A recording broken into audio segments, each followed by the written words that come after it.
Louis, c'est le frelon asiatique à pattes jaunes. Et pour lutter contre son invasion, la France, la Belgique et bien d'autres pays européens ont dépensé des millions d'euros cette année encore. Des sommes folles, partiellement jetées par les fenêtres, comme on va le voir dans cette vidéo.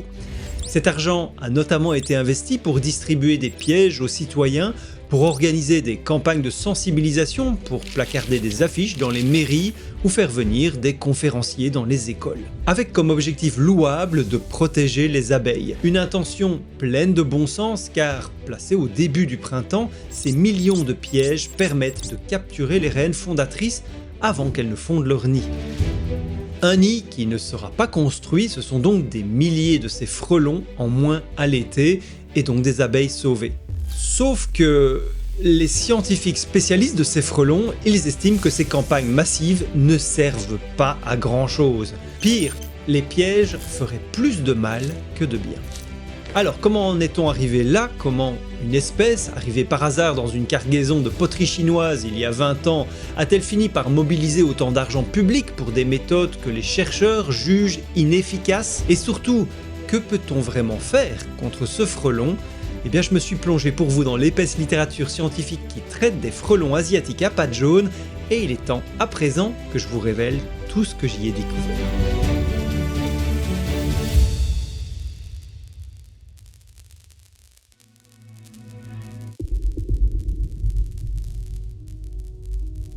Son nom scientifique c'est Vespa velutina nigritorax.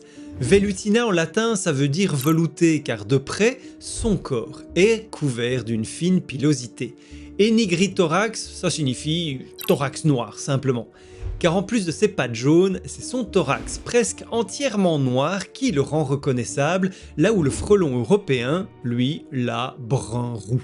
Et puisqu'on parle du frelon européen, levons tout de suite une confusion qui traîne partout. Notre frelon asiatique n'est pas un monstre géant. Il mesure entre 2 et 3 cm, ce qui est plus petit que son cousin européen qui peut atteindre 4 cm. Quand on dit frelon asiatique, on devrait préciser lequel. Des frelons venus d'Asie, il en existe plusieurs. Il y a Vespa mandarinia, le frelon géant, celui que les médias américains ont surnommé le frelon assassin il y a quelques années. Il y a aussi Vespa orientalis, le frelon oriental qui remonte vers le nord de l'Europe à la faveur du réchauffement.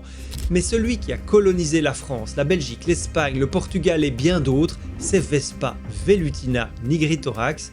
C'est donc sur lui qu'on se concentre aujourd'hui. Les autres, ce sera pour une prochaine fois. Ce frelon asiatique est un insecte social qui vit en colonie annuelle. Et son cycle de vie tient en 4 étapes.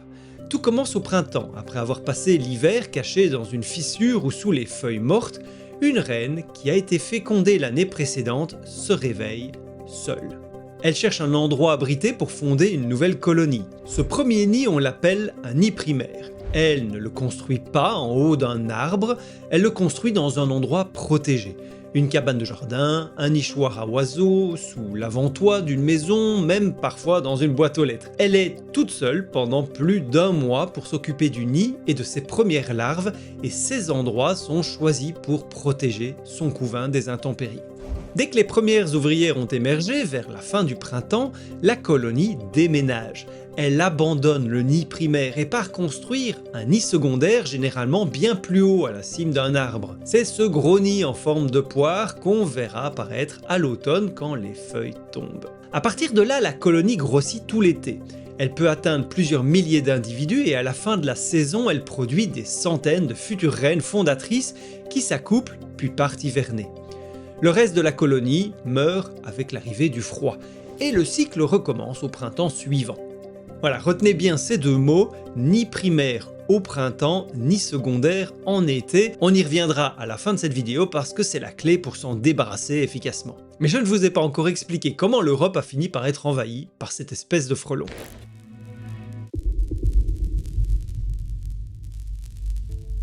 Fin 2005, dans le département de Lot-et-Garonne, un entomologiste amateur capture le premier spécimen identifié en Europe.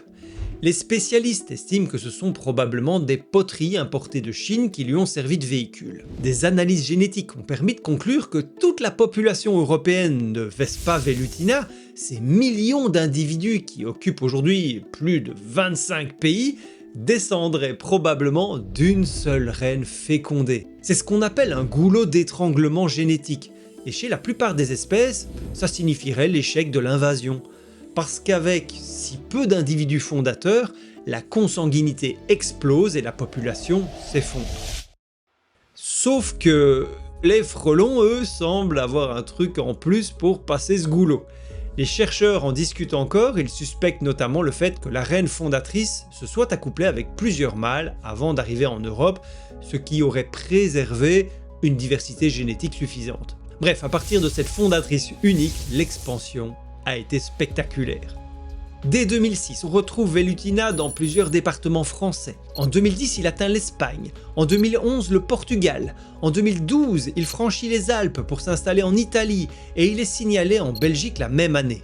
À partir de là, plus rien ne l'arrête. Allemagne, Pays-Bas, Suisse, Royaume-Uni, Luxembourg, Irlande. Aujourd'hui, on le trouve dans plus de 25 pays européens. Selon Christelle Robinet, chercheuse à l'INRAE de Tours, ce frelon se serait propagé naturellement à une vitesse moyenne de 80 km par an. Pourquoi le frelon asiatique est-il si performant? Qu'est-ce qui fait de Velutina un envahisseur aussi efficace? Parce que pour remettre les choses en perspective, il faut savoir qu'environ 34 espèces de guêpes sociales ont été introduites accidentellement dans le monde par les activités humaines. Et seule une poignée d'entre elles sont devenues réellement invasives. Velutina est de loin la plus spectaculaire. Ce succès tient à plusieurs facteurs.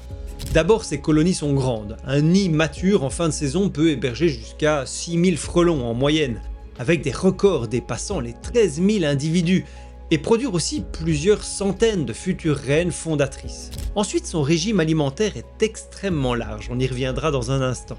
Et puis, il y a un facteur écologique souvent oublié. En Europe, Velutina occupe une niche relativement vide. Il n'y a qu'un seul concurrent direct, le frelon européen Vespa crabro, et leur niche ne se chevauche que partiellement. Vespa crabro, lui, fait des colonies plus petites, démarre plus tard en saison et n'occupe pas systématiquement les mêmes habitats. Du coup, Velutina trouve de la place.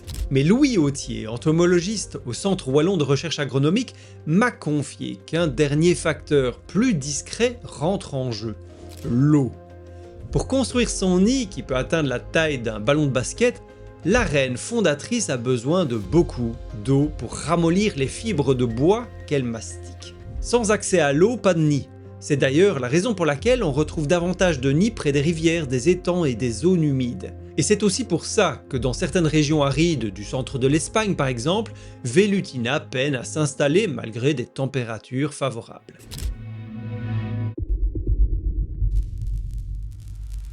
Si on parle autant de ce frelon, c'est évidemment à cause de son impact. Et là encore, le tableau qu'en dressent les chercheurs est plus nuancé que ce qu'on entend habituellement. Quand on parle du frelon asiatique, on pense immédiatement aux abeilles.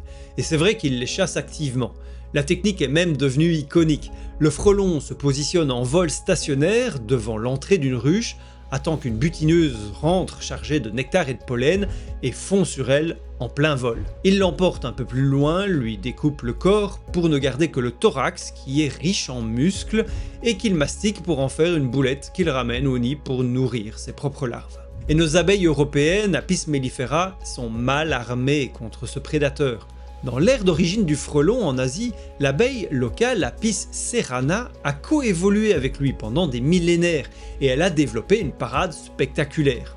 Quand un frelon s'approche de la ruche, des dizaines d'ouvrières se jettent sur lui et l'enveloppent dans une boule compacte. La température au cœur de cette boule monte alors à 46 degrés, ce qui suffit à tuer le frelon, alors que les abeilles, elles supportent quelques degrés de plus.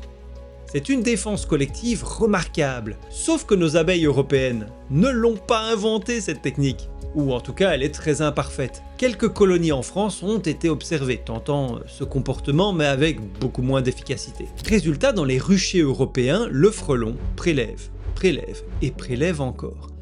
La pression de prédation finit par provoquer ce que les apiculteurs appellent la paralysie du butinage. Les abeilles n'osent plus sortir, la colonie ne ramasse plus assez de nectar et de pollen pour passer l'hiver et elle finit par s'effondrer.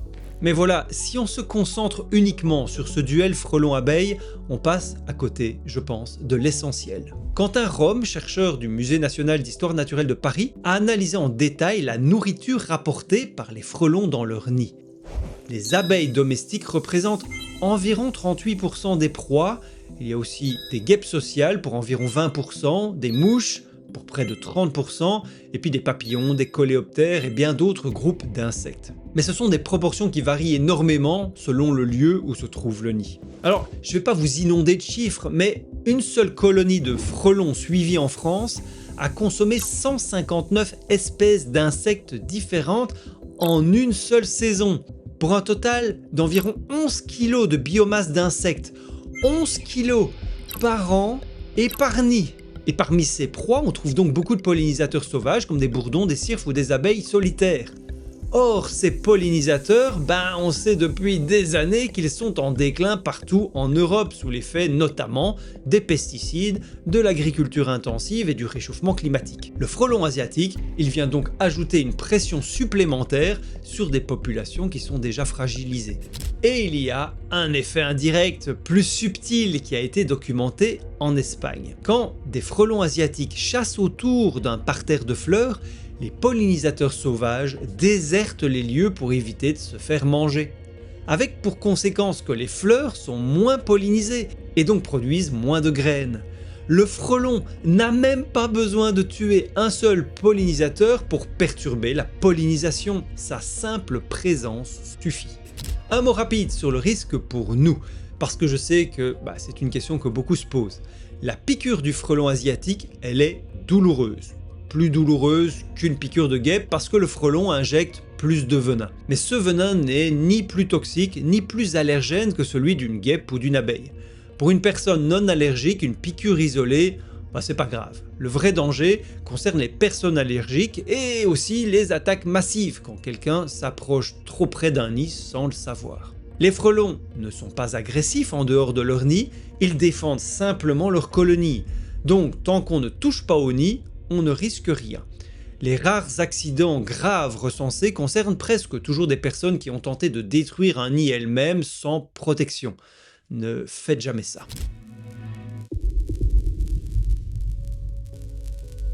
Revenons maintenant à la question qui ouvrait cette vidéo. Pourquoi est-ce que des millions d'euros sont dépensés chaque année dans des campagnes de piégeage qui, selon la science, ne fonctionnent pas ? Bon, d'abord comprenons bien l'idée, elle paraît tellement de bon sens qu'on a du mal à imaginer qu'elle puisse être fausse. Au printemps, après l'hiver, les reines fondatrices sortent de leur hibernation. Elles cherchent un endroit pour construire le fameux nid primaire et elles ont besoin de protéines et de sucre pour démarrer. C'est à ce moment-là qu'on les piège, avec des appâts sucrés et alcoolisés dans de simples bouteilles en plastique percées d'un trou d'entrée ou un piège plus élaboré. Une reine capturée, c'est un nid qui ne sera pas construit, donc des abeilles sauvées. Logique. Sauf qu'il y a au moins 4 raisons qui explique pourquoi c'est pas aussi efficace qu'on ne croit. La première raison, c'est que la nature fait déjà le travail. Au printemps, les reines fondatrices subissent une mortalité énorme. Sur l'ensemble des reines qui émergent au printemps, seule une petite fraction parvient effectivement à fonder une colonie qui ira jusqu'au bout de la saison. Donc même quand on piège une reine en avril, il y a de fortes chances que ce soit une reine qui, de toute façon, n'aurait jamais réussi à fonder son nid. La deuxième raison, elle est arithmétique. Une colonie de frelons asiatiques produit en fin de saison plusieurs centaines de futures reines fondatrices. Plusieurs centaines par nid.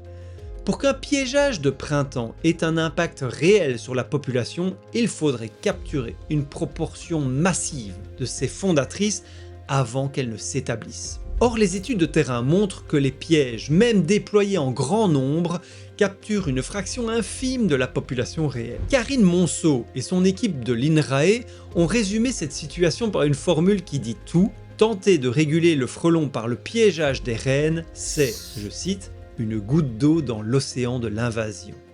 Et plus récemment, en 2025, une équipe espagnole a directement mesuré l'effet du piégeage. Ils ont comparé des parcelles sans piège, avec 2 pièges, avec 4 pièges ou avec 8 pièges.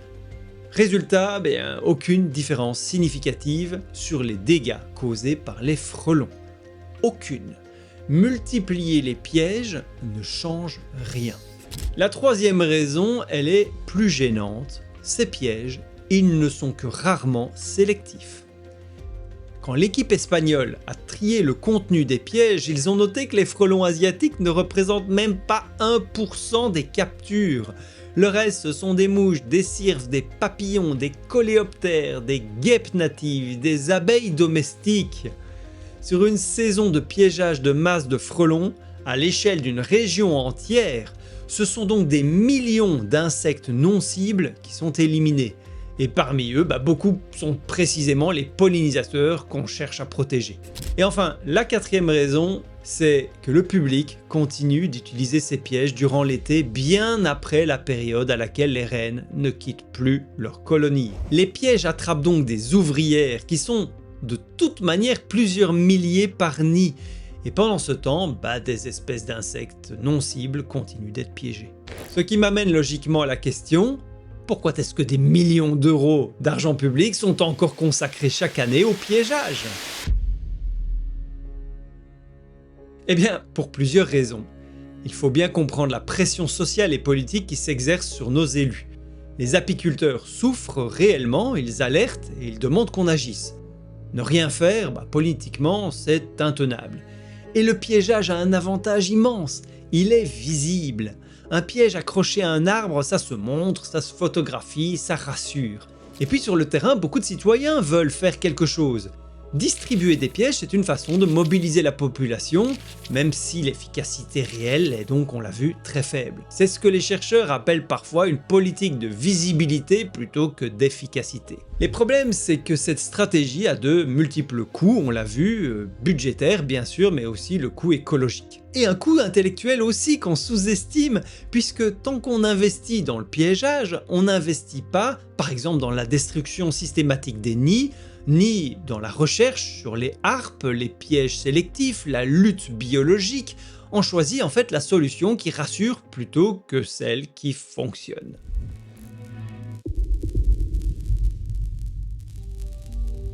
Et justement, vous allez me dire, c'est bien beau de critiquer François, mais alors qu'est-ce qu'on fait? Faut-il signaler et faire détruire les nids? Oui, mais je suis ennuyé. Parce que la chercheuse Christelle Robinet et son équipe de l'INRAE d'Orléans ont modélisé l'effet de cette méthode sur la dynamique de population du frelon en France. Aujourd'hui, dit-elle, on détruit environ un tiers des nids chaque année, ce qui me paraît beaucoup. Mais elle estime que même en parvenant à détruire 95% des nids détectés, on ne pourrait au mieux que réduire de moitié la densité de frelons à moyen terme. Donc l'éradication, dit-elle, est impossible et réduire significativement la population reste extrêmement laborieux et coûteux. Malgré tout, cela peut aider localement à réduire la pression des frelons sur la biodiversité. Donc si vous repérez un nid, signalez-le aux autorités compétentes. Le professionnel intervient avec une protection intégrale et une perche télescopique qui injecte un insecticide directement à l'intérieur du nid. La colonie est neutralisée en quelques minutes et le nid est ensuite décroché et détruit. Et souvenez-vous de ce qu'on a dit en début de vidéo, les nids primaires au printemps dans une cabane de jardin ou sous un avant-toit, c'est le moment idéal pour intervenir. Un mot pour les apiculteurs qui me regardent, pas de solution miracle, mais quelques pistes solides. La harpe électrique reste ce qui marche le mieux pour protéger une ruche individuelle selon les chercheurs. C'est un investissement, oui, mais à l'échelle d'un rucher, ça change la donne. Le principe est simple, on place devant l'entrée de la ruche une grille de fils sous tension suffisamment espacée pour laisser passer les abeilles, mais trop rapprochée pour les frelons qui sont plus larges. Le frelon touche les fils, il est électrocuté, l'abeille, elle passe. Une étude espagnole de 2022 a démontré que cette méthode réduit significativement la pression de prédation sur les ruches avec un impact très limité sur les insectes non ciblés. Les muselières et réducteurs d'entrée sont aussi des dispositifs intéressants. Ce sont des cages métalliques qu'on place devant l'entrée de la ruche pour empêcher physiquement les frelons d'approcher du trou de vol. Les abeilles passent à travers les grilles, les frelons non.